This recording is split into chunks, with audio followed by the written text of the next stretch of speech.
مولانا عمران خان نے UN میں اسلام کے لیے آواز اٹھائی ہے، آپ اس کے خلاف کیوں ہیں؟ اگر بات اتنی ہوتی نا کہ جو اس نے وہاں کہا ہے تو وہ اس پہ عمل بھی کرتا تو واللہ میں عمران خان کے ساتھ ہوتا، لیکن بات اتنی نہیں ہے، بات اس سے آگے ہے۔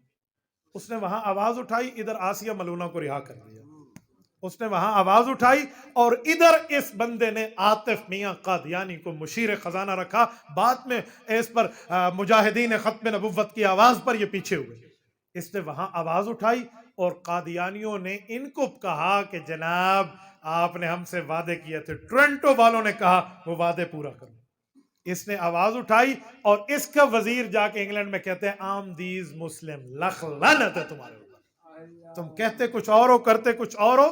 یہ وہی مرغے والی اذان ہے جو وہ اذان دے کے نماز نہیں پڑھتا تو یہ بھی بات کر کے اس پہ عمل نہیں کرتا، اسی لیے ہم اس کو اندر سے سمجھتے ہیں تو یہ کام کرتے ہیں۔ مولانا آپ نجد کے لوگ ہیں، آپ کہتے ہیں نجد کے لوگ ضاد نہیں پڑھتے، وہ ضاد پڑھتے ہیں، ضاد نہیں پڑھ سکتے تو ضاد کیسے پڑھیں گے؟ قراء موجود ہیں، جزری موجود ہے، اس کے مطابق ضاد کے معاملات جتنے اصول کے ساتھ ہیں آپ وہاں پہ دیکھ لیں، میرے پیدا ہونے سے پہلے جزری لکھی ہوئی ہے، صرف اس کو آپ میری ذاتی بات تک نہ لیجیے۔ مولانا کیا مردہ پاس بیٹھنے والے کی بات کو سنتا ہے، جنازے میں شریک ہوتے ہیں؟